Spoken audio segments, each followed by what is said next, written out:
Hello everyone, welcome to a online solution. कैसे आप सभी? मैं हूं अशफाक। स्वागत आप सभी को मेरे चैनल पे। तो आज हम लोग इकोनॉमिक्स का एक लेसन है वैश्वीकरण। इसमें जो भी इम्पोर्टेंट ऑब्जेक्टिव सवाल बनेंगे उनको मैं यहाँ पे पढ़ूंगा। लगभग 30 ऑब्जेक्टिव इस लेसन से बनेगा और सभी के सभी काफ़ी इम्पोर्टेंट है।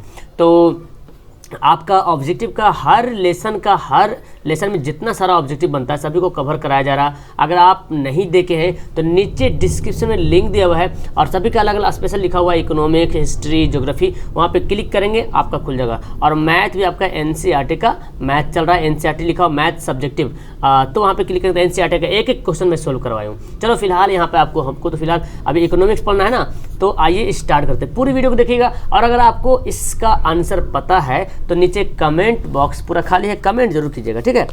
आइए सवाल नंबर फर्स्ट, ये देखिए सबसे पहला सवाल है, वैश्वीकरण के मुख्य कितने अंग हैं? वैश्वीकरण के मुख्य अंग कितने हैं? 1, 2, 5, 4। तो इसका राइट आंसर होगा डी।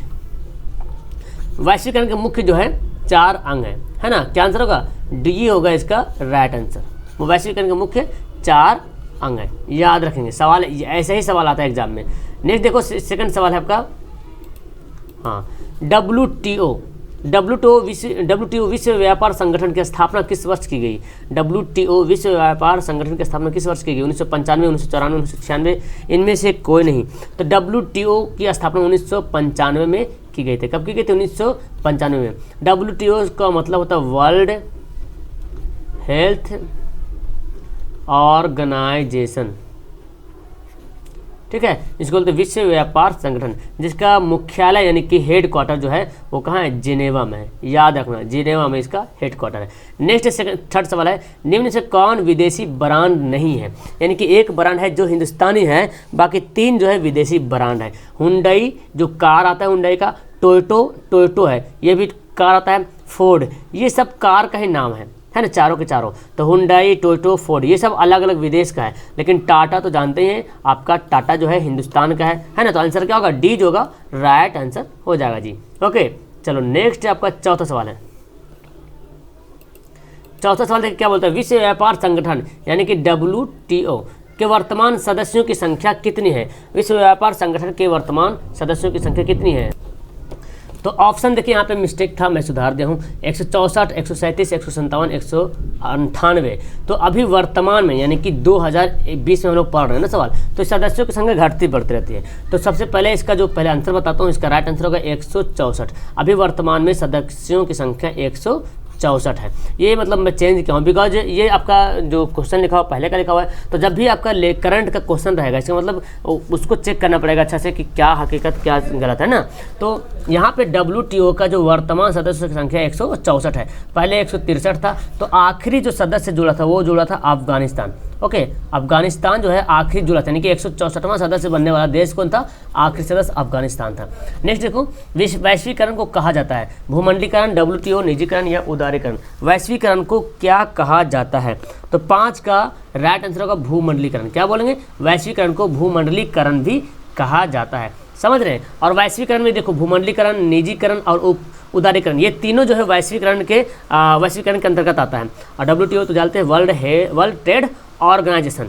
अच्छा, ये तो आपका था वर्ल्ड ट्रेड ऑर्गेनाइजेशन, इसको पूरा बोलते हैं WTO यानी कि वर्ल्ड ट्रेड ऑर्गेनाइजेशन। इसका भी मुख्यालय जो है वो जिनेवा में है, ठीक है। इसका भी मुख्यालय कहाँ है? जिनेवा में है। और अभी हम लोग तुरंत पढ़े थे कि इसकी स्थापना जो 1995 में हुई थी, यानी कि पूरा अगर देखा जाए तो 1 जनवरी 1995 में WTO की स्थापना हुई थी, ठीक है। चलिए नेक्स्ट 6 नंबर सवाल, इनमें से कौन बहुराष्ट्रीय कंपनी नहीं है? बहुराष्ट्रीय कंपनी नहीं है। Ford Motors, Samsung, Coca Cola, Santosh. बहुराष्ट्रीय कंपनी कौन नहीं है? तो 6 का आंसर हो जाएगा संतोष। यानी कि बहुराष्ट्रीय कंपनी का मतलब हो गया जो आप भारत का कंपनी है, कौन नहीं है? तो ये तो तीनों जो है बहुराष्ट्रीय मतलब बाहर देश का कंपनी, ठीक है। तो ये सब तो है ही है, लेकिन संतोष जो है वो नहीं है। आंसर क्या होगा? हमारा डी जो होगा वो राइट आंसर होगा, समझ रहे। चलो 7 नंबर सवाल देखो। तो आवाज़ आपको मिल रही, कुछ हल्का हल्का बारिश वगैरह हो रही, फिर भी मैं आपके लिए तैयार हूँ, है ना। आप भी पढ़ने के लिए तैयार है तो हम भी पढ़ाने के लिए तैयार हैं। व्यापार पूंजी तकनीक एवं सूचना के प्रवाह से प्रोत्साहन मिलता है। क्या सवाल बोलता है? व्यापार पूंजी तकनीक एवं सूचना व्यापार अलग है, पूंजी अलग है, तकनीक एवं सूचना के प्रवाह से प्रोत्साहन मिलता है। क्या प्रोत्साहन मिलता है? निजीकरण, वैश्वीकरण, उदारीकरण, इनमें से सभी। तो 7 का आंसर क्या होगा? ऑप्शन हमारा बी होगा राइट, वैश्वीकरण। क्या मिलता है? वैश्वीकरण बोलते हैं, ठीक है, जिसको बोलते हैं इंग्लिश में ग्लोबलाइजेशन बोलते हैं, ठीक है। तो वैश्वीकरण सबको व्यापार, पूंजी, तकनीक, सूचना की प्रवाह का जो है प्रोत्साहन मिलता है। 8वां सवाल देखो, आर्थिक सुधार यानी कि नई आर्थिक नीति की क्या विशेषता थी? तो उदारीकरण, वैश्वीकरण, निजीकरण, इनमें से सभी। तो 8 का आंसर क्या होगा? ऑप्शन हमारा डी होगा, वो राइट आंसर होगा। आर्थिक सुधार यानी कि नई आर्थिक नीति। आपको पता है नई आर्थिक नीति 1921 में लेनिन ने, है ना, लेनिन ने स्थापना की थी नई आर्थिक नीति, है ना। तो यह बोल रहा नई आर्थिक नीति की क्या विशेषता थी? तो विशेषता यह है कि उसमें उदारीकरण भी होता है, निजीकरण भी होता है और वैश्वीकरण होता है। आंसर हमारा डी क्या होगा? राइट आंसर हो जाएगा जी। ओके, नेक्स्ट है देखिए सवाल नंबर 9, वैश्वीकरण की प्रमुख विशेषता। वैश्वीकरण की प्रमुख विशेषता क्या है? वस्तुओं का मुक्त प्रवाह, पूंजी का मुक्त प्रवाह, प्रौद्योगिकी का मुक्त प्रवाह, या इनमें से सभी। तो वैश्वीकरण का मुख्य यानी कि प्रमुख जो विशेषता है वो क्या है? तो इसका आंसर होगा इनमें से सभी। अक्सर आपको सवाल मिलता है देखने को इनमें से सभी, तो ज़्यादा करके देखा जाए यानी कि 90% के आसपास देखा जाए तो इनमें से सभी वाला आंसर भी राइट होता है। अब ऐसा नहीं कि हमेशा सही हो जाए। तो वैश्वीकरण की प्रमुख विशेषता है कि वस्तुओं का मुक्त प्रवाह हो, पूंजी का मुक्त प्रवाह हो, प्रौद्योगिकी का मुक्त प्रवाह हो, यानी कि तीनों होना जरूरी है। नेक्स्ट 10वां है कि वैश्वीकरण से बिहार से किस उद्योग को सर्वाधिक प्रोत्साहन मिला? वैश्वीकरण से बिहार के किस उद्योग को सर्वाधिक प्रोत्साहन मिला? तो ऑप्शन है कृषि एवं पशुपालन, पर्यटन, विनिर्माण, इनमें से सभी। तो 10 का आंसर क्या होगा? ऑप्शन हमारा बी होगा राइट, पर्यटन, है ना। वैश्वीकरण से बिहार के किस उद्योग को सर्वाधिक प्रोत्साहन मिला? तो पर्यटन। पर्यटन बोलते हैं जो आपका घूमने के लिए जो बाहर विदेशी लोग आते हैं उसको बोलते हैं पर्यटन। आंसर बी होगा राइट। चलो 11वां सवाल है, नई आर्थिक नीति के घटक है निजीकरण एवं वैश्वीकरण, वैश्वीकरण एवं उदारीकरण, उदारीकरण एवं निजीकरण, उदारीकरण, निजीकरण और वैश्वीकरण। तो 11 का क्या आंसर होगा? बिल्कुल ऑप्शन हमारा डी होगा, वो राइट होगा। उदारीकरण, निजीकरण और वैश्वीकरण ये तीनों जो है नई आर्थिक नीति के घटक है। 12वां सवाल देखो, इनमें से कौन बहुराष्ट्रीय कंपनी है? Ford Motors, Samsung, Coca Cola, इनमें से सभी। बहुराष्ट्रीय का मतलब बताया था जो बाहर की कंपनियां हैं उसको बोलते हैं बहुराष्ट्रीय कंपनी। तो फोर्ड मोटर्स भी बाहर की है, सैमसंग भी बाहर की है, यानी कि हिंदुस्तान की ये तीनों जो कंपनी हिंदुस्तान की नहीं है, बाहर की। तो आंसर होगा इनमें से सभी। आंसर क्या होगा? डी जो होगा राइट होगा। इनमें से कौन भारतीय बहुराष्ट्रीय कंपनी है? भारत का कौन भारतीय है लेकिन बहुराष्ट्रीय कंपनी है? नोकिया और डाबर, सैमसंग, इनमें से कोई नहीं। तो 13 का क्या आंसर होगा? देखो नोकिया तो भारत की नहीं है ना, सैमसंग भी भारत की नहीं है। डाबर है, डाबर या डाबर का बहुत सारा सामान इस्तेमाल करते हैं, डाबर आंवला बहुत कुछ है। तो ये डाबर जो कंपनियां हैं वो बहुराष्ट्रीय कंपनी, भारतीय बहुराष्ट्रीय कंपनी, भारत के लेकिन बहुराष्ट्रीय कंपनी है लेकिन भारत के। आंसर बी होगा राइट। चलो 14 सवाल है, पूरे विश्व में आर्थिक वर्चस्व है ब्रिटेन का, अमेरिका का, फ्रांस का या तो फिर रूस का? पूरे विश्व में आर्थिक वर्चस्व है किस चीज़ का? तो 14 का आंसर होगा ऑप्शन क्या होगा? हमारा बी होगा राइट, अमेरिका का। पूरे विश्व में आर्थिक वर्चस्व है अमेरिका का। आंसर बी जो होगा वो राइट होगा। नेक्स्ट सवाल देखो 15 नंबर, कि भारत में वैश्वीकरण की प्रक्रिया कब शुरू हुई? भारत में वैश्वीकरण की प्रक्रिया कब शुरू हुई?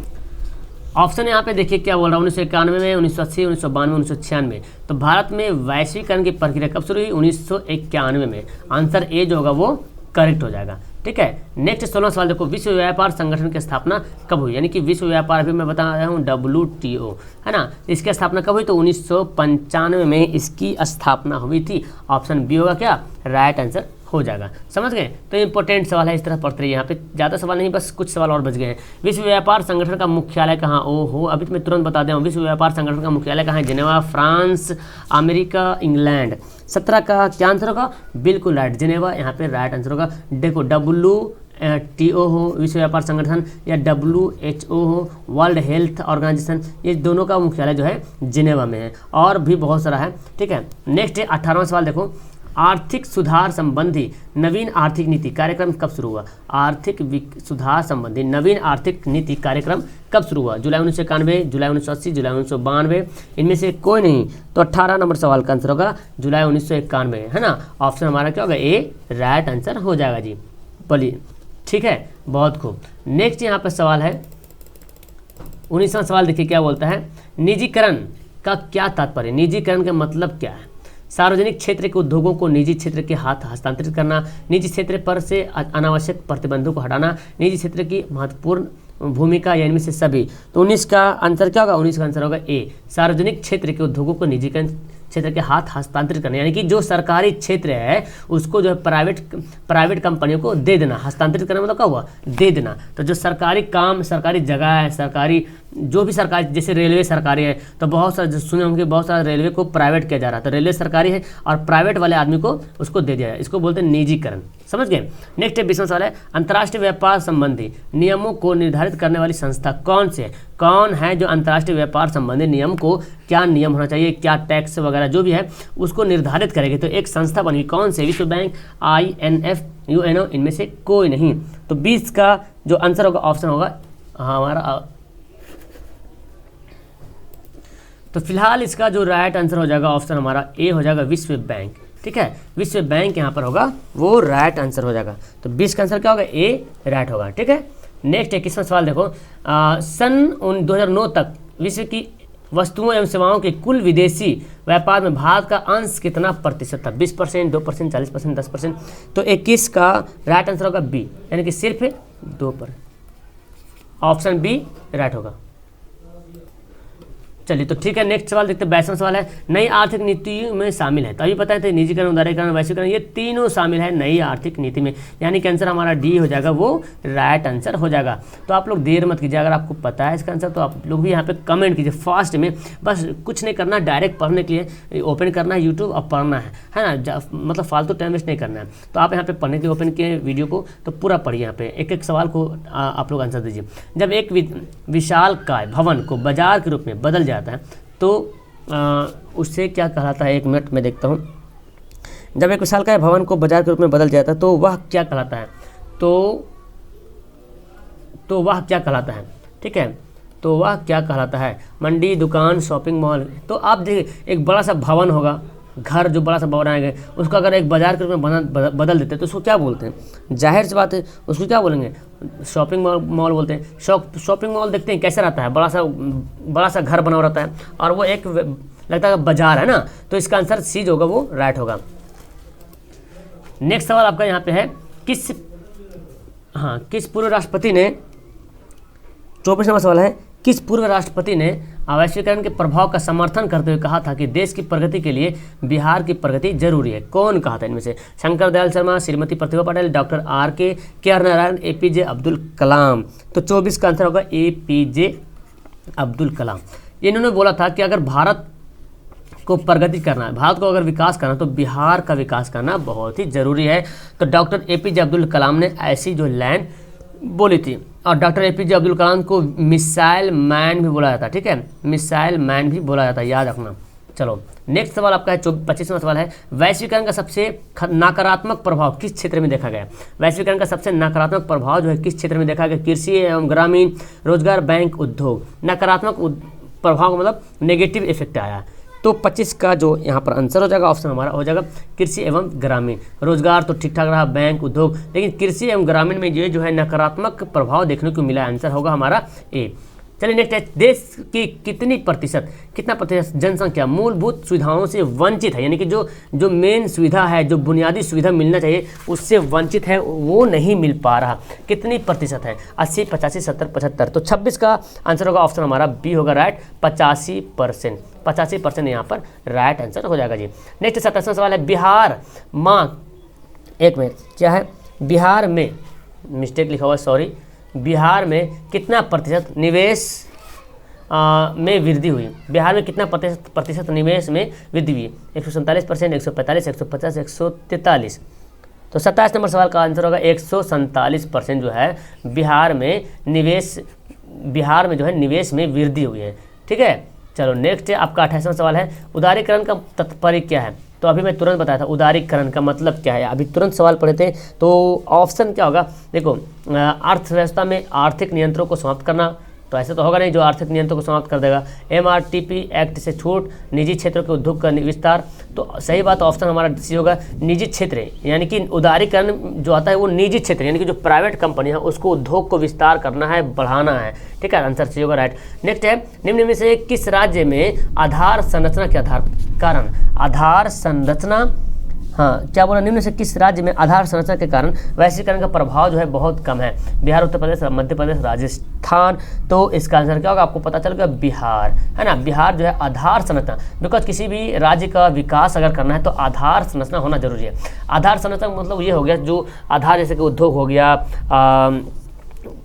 कंपनियां हो गया, फैक्ट्रियां हो गई, ये सब होना बहुत जरूरी है किसी भी राज्य के विकास के लिए। तो ये बिहार में कमी है, इसलिए आंसर हमारा ये होगा। और ये लास्ट सवाल, ठीक है, किस अर्थशास्त्री ने उदार आर्थिक नीति का समर्थन किया था? अर्थशास्त्री बोलते इकोनॉमिस्ट को, उदार आर्थिक नीति का समर्थन किया मार्शल, एडम स्मिथ, पिगू या रॉबिस। तो 30 का आंसर होगा एडम स्मिथ। क्या होगा? एडम स्मिथ, ऑप्शन हमारा बी होगा। और इसको एडम स्मिथ को अर्थशास्त्र का पिता भी बोलते हैं, याद रखना, ठीक है, अर्थशास्त्र का पिता बोलते हैं एडम स्मिथ को। आपको पता होगा ना, तो हर लेसन का एक एक पिता बोला जाता है, मतलब father of physics, father of chemistry, father of history, father of economics. तो हर सब्जेक्ट का एक कोई ना कोई मतलब जन्मदाता बोला जाता है, उसको ज़्यादा योगदान उसको बोलता है, इसलिए उसका ये नाम दे दिया जाता है। तो एडम स्मिथ को अर्थशास्त्र का पिता कहा जाता है। चलिए, तो आपका यहाँ पे 30 सवाल क्लियर हो गया। 30 में आपको कितना नंबर आता है नीचे कमेंट जरूर करना, और वीडियो अच्छी लगी तो लाइक जरूर कीजिएगा, अपने दोस्तों को शेयर कीजिए, उनको भी सब्सक्राइब करवाइए ताकि चैनल थोड़ा सा सपोर्ट मिल सके। तो चलिए, आप लोग तो बहुत अच्छे से तैयारी कर रहे हैं ना, मैं जान रहा हूँ। तो जो लोग मेरे से अगर जुड़ना चाहते हैं तो जल्दी से टेलीग्राम नाम का एप्लीकेशन डाउनलोड करो प्ले स्टोर से, और वहाँ पे सर्च करो AA ऑनलाइन सॉल्यूशन PDF। यहाँ पे सिर्फ PDF भेजा जाएगा। और दूसरा है AA ऑनलाइन सॉल्यूशन 2021, ये ग्रुप है, इसमें कम से कम 1100 से ज़्यादा स्टूडेंट जुड़े हुए हैं। वहाँ पे आप मेरे से पर्सनली मैसेज भी कर सकते हो। ओके, चलो फिलहाल मैं यहाँ पे एंड करता हूँ, मिलता हूँ मैं आपको नेक्स्ट वीडियो में। That's all, thank you everyone, have a nice day.